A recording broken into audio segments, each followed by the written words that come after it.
isang museum ng history ng lugar na ito or pagkakatatag ng shrine na ito.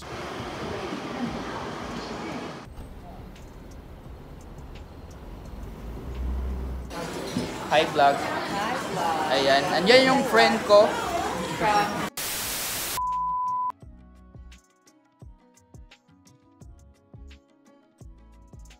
At ayan, good morning. So, day 5 na ngayon dito sa Taiwan. At i-continue natin yung ating Kaohsiung tour dito sa Fo-Guang-Shan. Ayan, pronounce ko. Fo-Guang-Shan Buddha Museum. Ayan, sa likod. Sa likod pa niyan meron yung malaking Buddha na aakyatin natin. Mamaya, aakyatin ba? Basta pupuntahan natin yun. Kari hingal. Init din. Init pa. So, mamaya-maya ay pupunta tayo doon sa likod. At, syempre, explore natin itong lugar na to. So, tara!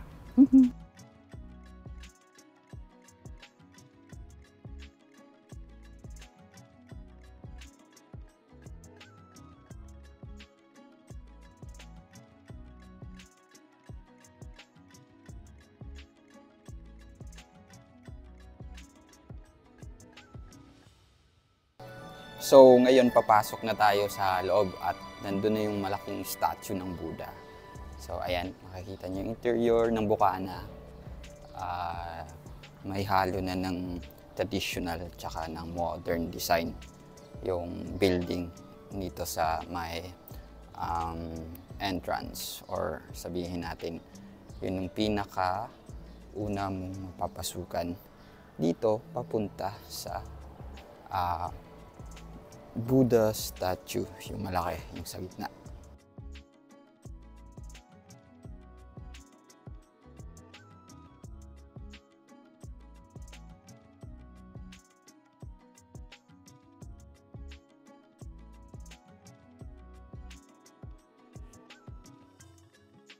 Ang Fo-Guang-Shan Buddha Museum ay isang Buddhist cultural, religious at educational museum dito sa Dazhou District, Kaohsiung, Taiwan. Ito ay nabukas sa publiko noong lamang December 2011.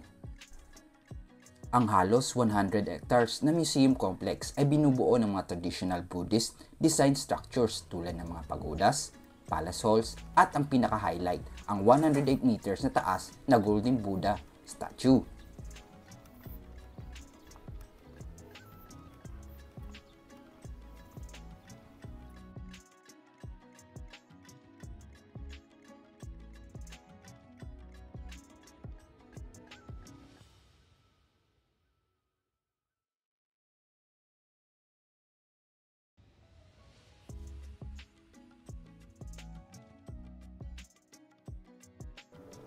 So, andito tayo ngayon sa yung baba or paanan ng malaking Buddha. It's actually an art, history, exhibition space. So, meron ditong mga historical display, mga art, at meron din dun sa likod na parang isang Buddha shrine. So, ayan. At meron din doon sa may gilid, somewhere doon, ang parang isang museum ng history ng lugar na ito or pagkakatatag ng shrine na ito. So, if you are here, go explore.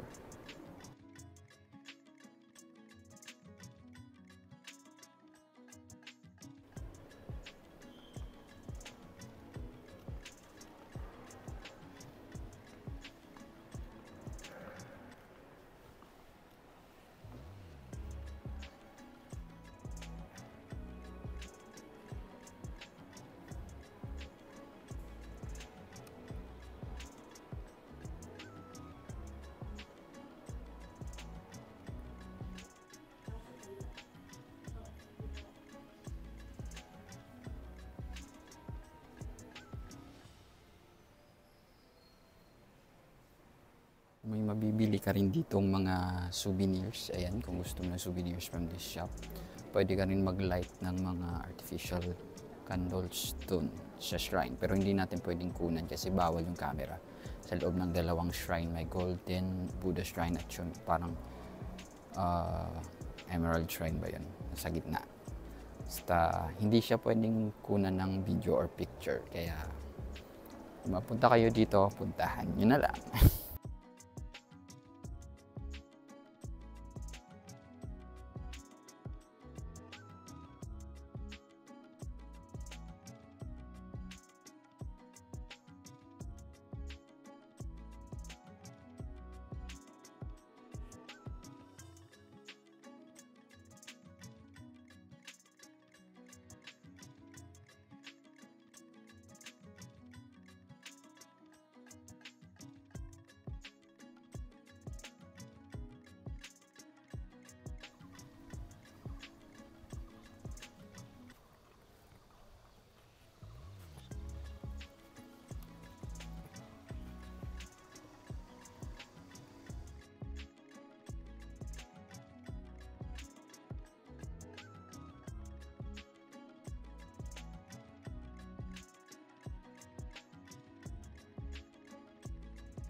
At nandito na tayo ulit sa bus at pabalik tayo ng zooing station at doon tayo kakain.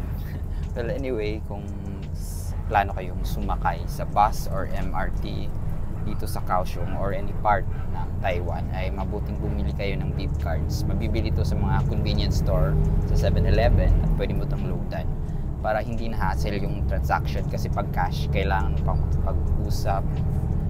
May chance kasi na hindi kayo magkaintindihan dahil hindi sila dito ganun ka-fluent sa English. So, ikaw, baka mahirapan ka makommunity kung saan ka pumunta or magkano or panukli mo. So, via beep card.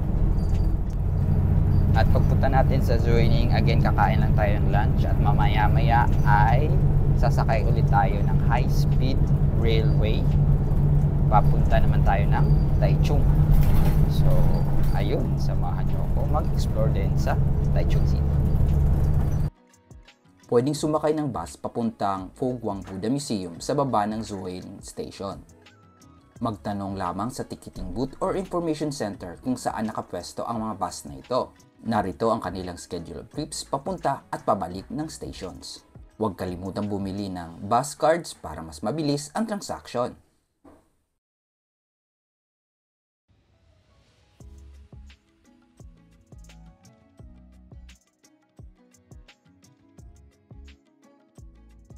At so ayan na ang tren at maghihintay na lang tayong matapos silang maglinis.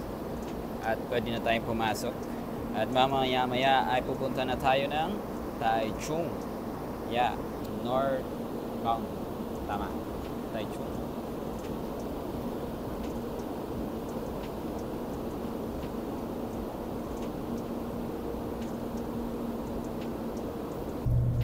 So, ito yung ticket na makukuha mo after mong i-claim yung voucher sa binook mo online. Maganda yung pag-book online kasi nakakapili ka ng seat. At basta tren, gusto ko ng palagi ng window seat kasi nakikita ko yung labas. No? Pag airplane naman, kung gabi yung flight, mas gusto ko yung aisle seat. Kaya pwede akong banyo anytime. Hindi ako nakaka-istorbo ng mga tao. But ngayon, again, nasa train tayo. Kaya maganda yung window seat. Kasi malaki yung window. Kita natin yung labas. Yes.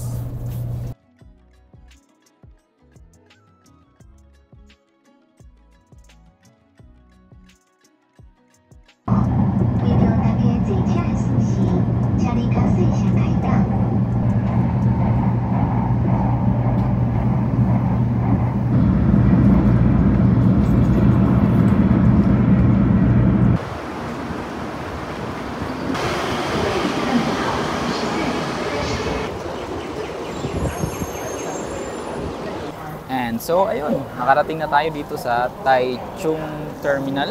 Ang Taichung ang pangatlong city na bibisitahin natin dito sa Taiwan. At hindi ko lang alam kung anong magiging itinerary itinerary knocks dito. Basta mamaya pang hapon ay kikitain ko yung aking kaibigang nakatira dito sa Taichung. At doon siguro ako matutulog. Or ano ba. But anyway, tingnan natin kung anong magagawa natin sa sitting to.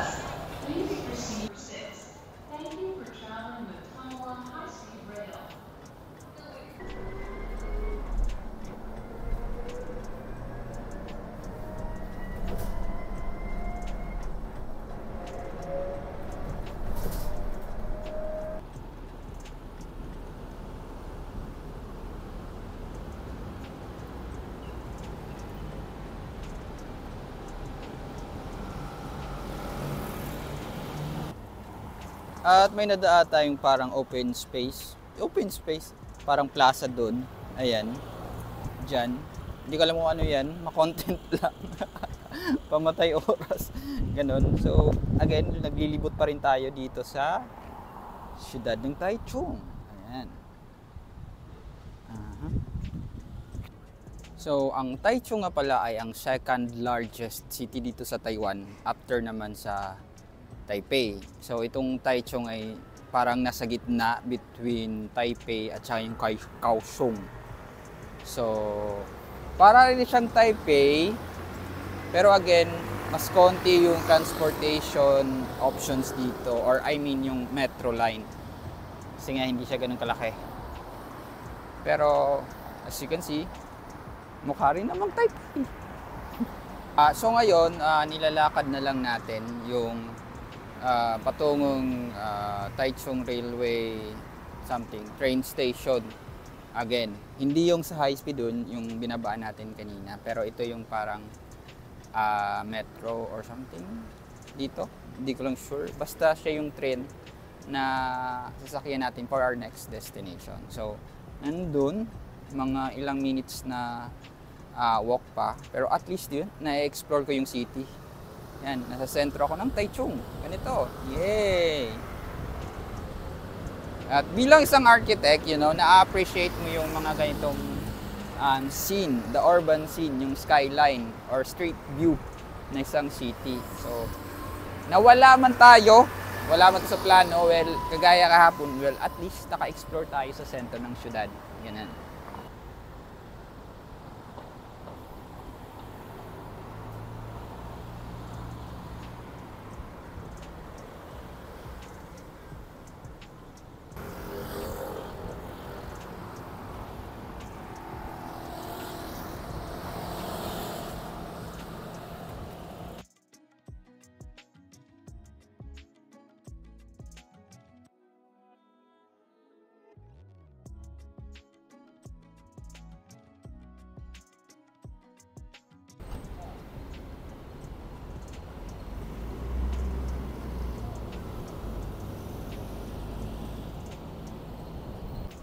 At nandito na tayo sa Taichung Station. Ayan. Kung saan sasakay tayo ng tren patungo sa Haori Station. Something. Basta yung meet up natin yung ating classmate sa college. Yeah. Doon sa kanilang lugar. Medyo malayo-layo pa yon. So mga 1 hour siguro or something. Gulo ng buhok ko. Grabe. Ayan. Siyempre, sasakay na tayo ng tren sa taas. Taas ba? Tama. Tara.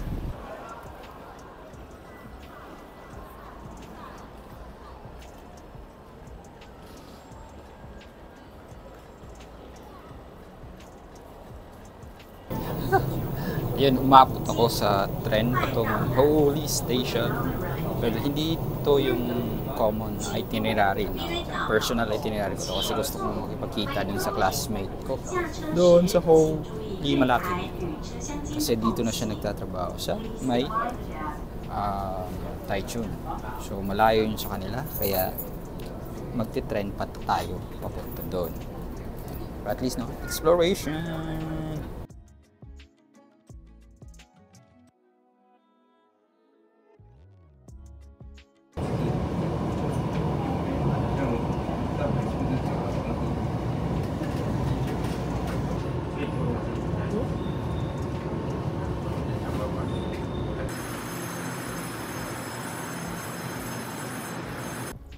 So, nandito tayo sa Lipao Outlet Mall dito sa Taichung City, Taiwan. Ayan. Ayan. May Ferris wheel pa doon.